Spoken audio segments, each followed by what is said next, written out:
குறிப்பா 6ஆம் வகுப்பு தமிழ் இலக்கண பகுதியான சுட்டு எழுத்துகள் அப்புறம் வினா எழுத்துகள் இதத்தான் மிக எளிமையான மனப்பாடம் செய்யும் யுக்திகளோட இன்னைக்கு நம்ம டீகோட் பண்ண போறோம். முதல்ல பார்க்க போறது சுட்டு எழுத்துகள். இத பத்தி கொஞ்சம் சொல்லுங்களேன்.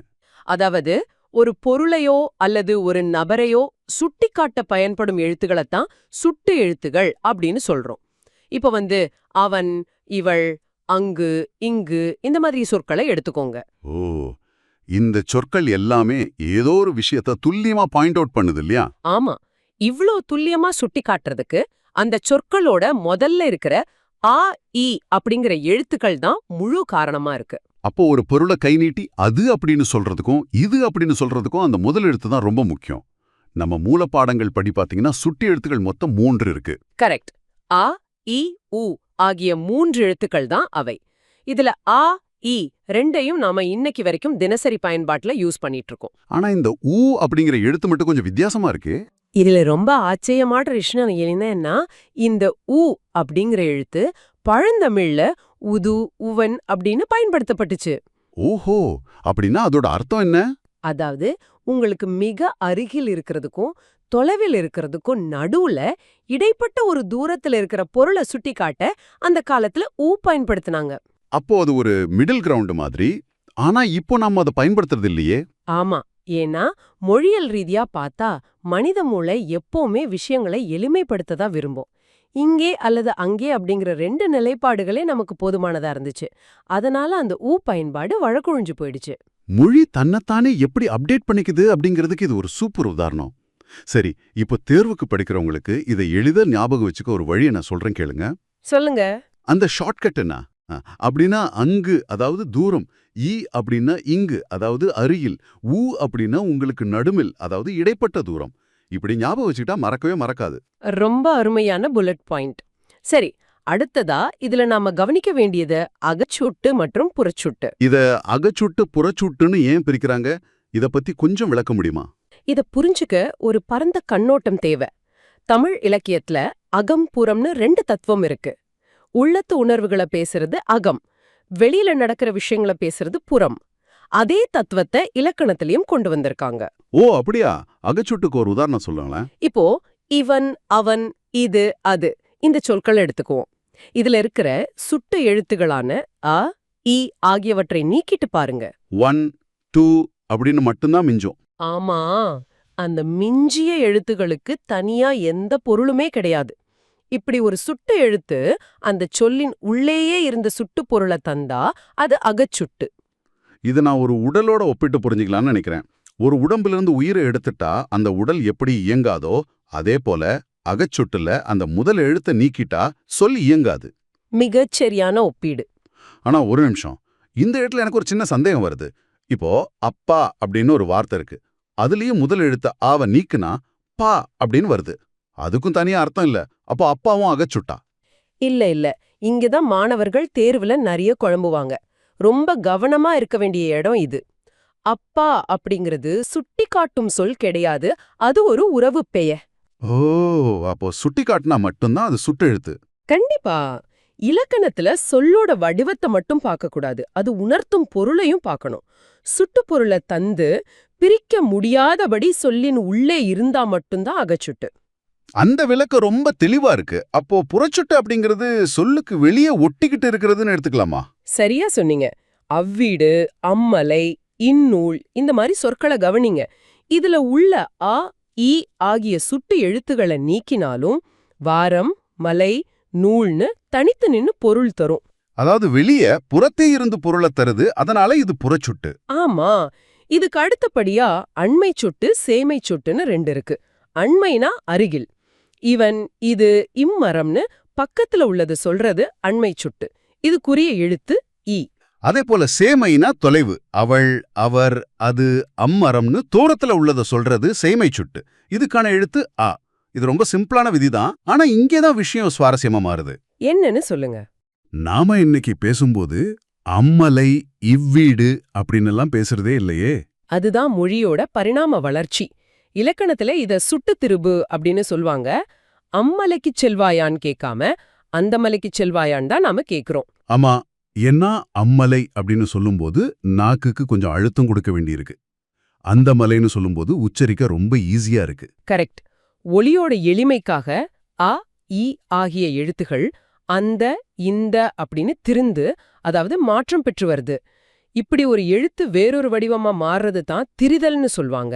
இதுக்கு நம்ம மூலப்பாடத்துல ஒரு அழகான உதாரண கதை இருக்கு. கரிகாலனும் அவனோட தங்க மலர்குடியும் பூங்காவுக்கு போறாங்க.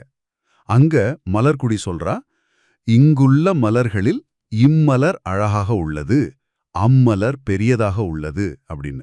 அது தூய இலக்கண முறை. ஆமா, ஆனா கரிகாலன் உடனே சொல்றான், இந்த மலரை பார், அந்த மலரை விட அழகாக உள்ளது அப்படின்னு. இதுதான் சுட்டுத்திரிபு. நடைமுறை வழக்கம் எப்படி இருக்குன்னு இந்த உரையாடல் ரொம்ப அழகா காட்டுது. இதுவரைக்கும் நாம சுட்டு எழுத்துகள் பத்தி ஒரு தெளிவான கையேடு பார்த்துட்டோம். அடுத்ததா வினா எழுத்துகள் பகுதிக்குள்ள போகலாம். கேள்விகளின் பிறப்பிடம் இதுதான். வினா பொருளை தரும் எழுத்துகள் வினா எழுத்துகள். தமிழ்ல மொத்தம் 5 வினா எழுத்துகள் இருக்கு இல்லையா? ஆமா. ஏ, யா, ஆ, ஓ, ஏ.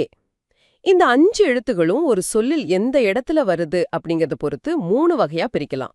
சொல்லின் முதலில் வருபவை, இறுதியில் வருபவை, அப்புறம் முதலிலும் இறுதியிலும் வருபவை. யயா முதல்ல, ஆ ஓ கடைசியில. சரி, அந்த 2 இடத்துலயும் வர்ற எழுத்து எது? அதுதான் ஏ. இது முதலிலும் வரும், இறுதியிலும் வரும். ஏ அப்படிங்கிற சொல்லுல ஏ முதல்ல வருது, நீதானே அப்படிங்கறதுல ஏ இறுதியில வருது. இதுக்கான நிமோனிக் ஏ எங்கும் வரும். இது ரொம்ப ஈஸியா இருக்கு மனப்பாடம் பண்ண. இப்போ சுட்டு எழுத்துக்கள்ல அகம் புறம்னு பார்த்தோமே, அதே மாதிரி வினா எழுத்துலயும் இருக்கா? ஆமா, அதே தத்துவம் தான் இங்கேயும். எது, யார், ஏன். இதுல வினா எழுத்துக்களை நீக்கிட்டா மீதி எழுத்துக்களுக்கு பொருளே கிடையாது. இது அகவினா. சொல்லின் உள்ளேயே இருந்து வினா பொருளை தருது. அப்போ புறவினான்னா அவனா, வருவானா மாதிரி வருமா? சரியா சொன்னீங்க. அவனா அப்படிங்கறதுல ஆவ நீக்கினாலும் அவன் அப்படின்னு பொருள் தரும். இது புறவினா. இதுக்கு நம்ம சோர்ஸ்ல ஒரு சின்ன கடை உரையாடல் கொடுத்திருக்காங்க. செழியன் கடைக்காரர்கிட்ட ஆயத்த ஆடைகள் எங்கு உள்ளதுன்னு கேக்குறான். இதுல எங்கு அப்படிங்கறதுல ஏ முதல்ல வர்ற அகவினா. கடைக்காரர் யாருக்கு ஆடை வேண்டும், உனக்கா பெரியவர்களுக்கான்னு கேக்குறாரு. யாருக்குங்கிறதுல யா முதல்ல வர்ற அகவினா. உனக்கா அப்படிங்கறதுல ஆ இறுதியில வர்ற புறவினா. செழியன் திரும்பவும், ஏன் அப்படி கேட்கிறீர்கள், சிறுவர்களுக்கான ஆடைகள் இல்லையோ அப்படின்னு கேக்குறான். ஏன் அப்படிங்கறத அகவினா. இல்லையோங்கிறதுல ஓ இறுதியில வர்ற புறவினா. கடைக்காரர் சொல்றாரு, நீ கேட்பது உன்னளவுக்குரிய ஆடைதானேன்னு. ஆடைதானே அப்படிங்கறதுல ஏ இறுதியில வந்திருக்கு. நம்ம தினசரி பேச்சுக்குள்ள எவ்ளோ பெரிய இலக்கணம் இருக்கு பாருங்க. ஆமா, சரி. இதுவரைக்கும் நாம பார்த்த கான்செப்ட்ஸை வச்சு தேர்வுக்கு தயாராகிறவங்களுக்காக ஒரு 40 முக்கியமான கேள்விகளை தொகுத்து ஒரு ரேபிட் ஃபயர் ரவுண்ட் மாதிரி இப்போ பண்ணலாம். நேயர்களே, இது உங்களுக்கான கையேடு பகுதி. நான் கேள்வியை கேட்கிறேன், நிபுணர் அதுக்கான பதில ஒரு வார்த்தையில சொல்லுவார். அப்படியே மனசுல பதிய வச்சுக்கோங்க. ஆரம்பிக்கலாமா? நான் தயார், கேளுங்க. ஒன்றை சுட்டிக்காட்ட வரும் எழுத்துகள். சுட்டு எழுத்துகள் சுட்டு எழுத்துகள் மொத்தம் எத்தனை? 3. அந்த 3 சுட்டு எழுத்துகள் யாவை? அ, இ, உ. தற்போது வழக்கத்தில் இல்லாத சுட்டு எழுத்து எது? உ. சொல்லின் உள்ளேயே இருந்து சுட்டு பொருள் தருவது எது? அகச்சுட்டு. அகச்சுட்டுக்கு சில உதாரணங்கள். அவன், இவன், இது, அது. சொல்லின் வெளியே இருந்து சுட்டு பொருள் தருவது? புறச்சுட்டு. புறச்சுட்டுக்கு உதாரணம். அம்மலை, இவ்வீடு. அருகில் உள்ளதை சுட்டுவது எவ்வாறு அழைக்கப்படும்? அண்மைச் சுட்டு. அண்மைச் சுட்டுக்குரிய எழுத்து எது? ஈ. அடுத்த செட் கேள்விகளுக்கு போலாம். தொலைவில் உள்ளதை சுட்டுவது? சேய்மைச் சுட்டு. செய்மைச் சுட்டுக்கு உரிய எழுத்து எது? ஆ. ஊ என்ற எழுத்தின் பழைய பயன்பாடு என்னவாக இருந்தது? அருகில் உள்ளதற்கும் தொலைவில் உள்ளதற்கும் இடைப்பட்ட தூரத்தை குறிக்க பயன்பட்டது. ஆ, இ ஆகிய சுட்டு எழுத்துகள் திரிந்து வருவது எவ்வாறு அழைக்கப்படும்? சுட்டுத்திரிபு. அம்மலை என்பது எவ்வாறு திரிந்து வரும்? அந்த மலை. இவ்வீடு என்பது எவ்வாறு திரிந்து வரும்? இந்த வீடு. அந்த, இந்த என்பன எவ்வகை சுட்டு? சுட்டுத்திரிபு. இலக்கணத்தில் திரிதல் என்றால் என்ன? ஒரு எழுத்து வேறொரு வடிவமாக மாறுவது. என் வீடு டேஷ் உள்ளது. அதுவா, அங்கே வா. அங்கே. தம்பி டேஷ் வா. இவரா, இங்கே வா. இங்கே. அடுத்ததா வினா எழுத்துகள். வினா பொருளை தரும் எழுத்துகள். வினா எழுத்துக்கள். வினா எழுத்துகள் மொத்தம் எத்தனை? 5. அந்த 5 வினா எழுத்துக்கள் யாவை? ய, யா, ஆ, ஓ. ஏ.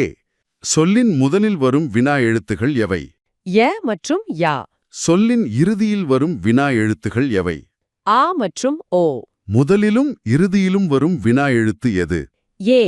எங்கு என்பதிலுள்ள வினா எழுத்து மற்றும் அதன் இடம். ய. சொல்லின் முதலில் வந்துள்ளது. யாருக்கு என்பதிலுள்ள வினா எழுத்து. யா. முதலில் வந்துள்ளது. பேசலாமா என்பதிலுள்ள வினா எழுத்து. ஆ. சொல்லின் இறுதியில் வந்துள்ளது. தெரியுமோ என்பதிலுள்ள வினா எழுத்து. ஓ. இறுதியில் வந்துள்ளது. சிறப்பான ரீகேப். கடைசி 10 கேள்விகள் இதோ. ஏன் என்பதிலுள்ள வினா எழுத்து. ஏ. சொல்லின் முதலில் வந்துள்ளது. நீதானே என்பதிலுள்ள வினா எழுத்து.